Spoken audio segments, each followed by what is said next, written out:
खुशी कब होती है? पशुपालक को सबसे बड़ी खुशी तब होती है जब उसका गाय भैंस, उसका पशु बच्चा देगा। और जब बच्चा देगा तो पशुपालक समझ जाएगा कि हमारे घर में दूध आने वाला है, हमारे घर में दूध आने वाला है। और उसके साथ एक नवजात का जन्म होता है, तो समझ लीजिए कि हमारे घर में दूध, पशुपालक के घर में दूध श्योर आ गया। तो सबसे बड़ी खुशी पशुपालक को होती है कि उसके घर में दूध आ गया, एक आमदनी का स्रोत बढ़ गया। तो हम बताने जा रहे हैं कि जैसे नवजात आया, आपकी गाय भैंस ने बच्चा दिया, तो उसकी देखभाल हम कैसे करते हैं, सबसे पहले कुछ सावधानियां ऐसी है कि नवजात के आने के पहले हमें करना पड़ता है। जैसे जब नवजात आने की तैयारी कर रहा हो तो उसको ऐसे स्थान में बांधेंगे जहां पर कूड़ा करकट ना हो, सफाई जरूरी हो। और अगर हो सके तो फर्श पर ना बांध करके अपने पशु को मिट्टी पर बांधिए। अगर मिट्टी आपके यहाँ ना हो तो बात अलग है, लेकिन मिट्टी पर बांधना सबसे बेस्ट होता है, क्योंकि बच्चा देते समय बच्चा चोटिल हो सकता है। अगर ईंट लगा है तो ईंट पे तो फ्योरली चोटिल होने का डर रहता है, और जो मिट्टी है वहाँ पर चोटिल होने की संभावना बहुत कम होती है। बच्चा देते समय आपको पशुपालक को यह सजग रहना पड़ेगा कि हम उसे के पास रहें, क्योंकि कभी कभी दर्द की अवस्था में ऐसा देखा जाता है कि जानवर अपने बच्चे को पहचान नहीं पाता है, या पहचानने में दर्द के कारण कभी कभी उसके ऊपर बैठ जाता है। तो यहाँ पर बच्चा घायल हो सकता है, कभी कभी मौत भी हो सकती है। अब मान लीजिए बच्चा दे दिया तो सब सुरक्षित हो गया, तो उसके हम नाल को काटते हैं कम से कम 3-4 इंच दूर से। उस पर टिंचर आयोडीन लगाते हैं जिससे कोई इन्फेक्शन ना हो, क्योंकि कभी कभी ऐसा होता है कि अगर हमने कोई दवा नहीं लगाया है तो उसमें कीड़े पड़ जाएंगे, और कीड़े पड़ जाएंगे तो पशु को नुकसान करेंगे, या बहुत कभी कभी मौत का कारण बन जाता है।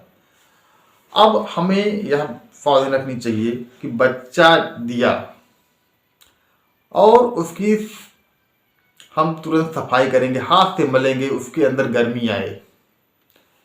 हाथ से मलने से क्या होता है कि रक्त संचार तेज होता है, और तुरंत जहाँ तक हो सके जैसे गाय खड़ी हो, जैसे भैंस खड़ी हो, उसके सामने बच्चा रख देते हैं। और जब वह स्वयं चाटेगी, इससे कुछ ऐसे हार्मोन निकलेंगे कि गाय अपने बच्चों को पहचान लेगी, और आपको दूध लगाने में आसानी होगा, और चाटने से शरीर के अंदर रक्त संचार बढ़ेगा, और बच्चा 10-15 मिनट के अंदर खड़ा हो जाएगा। इसके बाद हमें क्या करना है, बच्चे को दूध पिलाना है।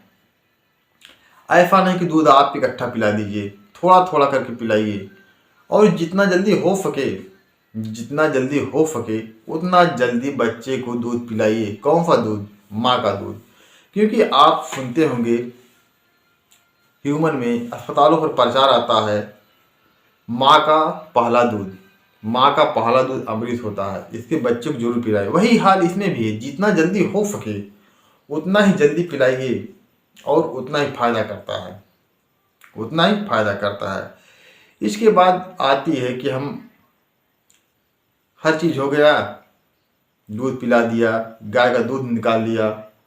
अब आता है कि अपने बच्चे की देखभाल हम कैसे करें। तो बच्चा नाजुक होता है, उसको ऐसे स्थान पर बांधा जाए कि चोटिल होने का संभावना कम रहे। और जैसे ही आपका बच्चा 20 दिन, 21 दिन, 1 महीने के होता है, आप डिवर्मिंग अवश्य कराएं। कि डिवर्मिंग नहीं कराएंगे तो क्या होगा, एक कीड़े पड़ जाएंगे पेट में, और आपका पशु, आपका नवजात खूनी पेचिश करेगा, गोर पतला करेगा, सुस्त हो जाएगा, दूध पीना कम कर देगा।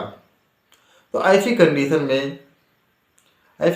में पशु की मृत्यु भी हो जाती है। लेकिन अगर 20 दिन बाद या ज़रूरत पड़े तो अगर कुछ कंडीशन हो रहे हैं कि केंचुए की पहचान दिखा रहे हैं तो आप पहले भी दवा खिला सकते हैं। अपने आसपास के डॉक्टर साहब से संपर्क करके सलाह करके आप खिला सकते हैं।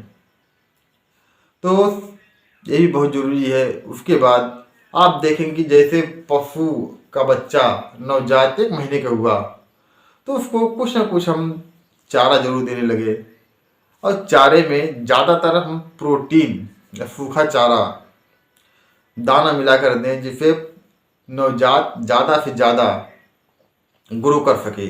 और प्रत्येक दिन 10% दूध तो पशु को पिलाना जरूरी है, बच्चे को पिलाना जरूरी है। ये नहीं कि आपने पूरा दूध निकाल लिया तो बच्चा क्या करेगा। अगर दूध नहीं पिएगा तो अगर आपका बच्चा बछिया है या पड़िया है तो आगे चलकर प्रेग्नेंट होने में दिक्कत होगा। इसलिए उसको पूरा दूध ही पिलाना जरूरी है, और कम से कम 10% तो जरूर रहे।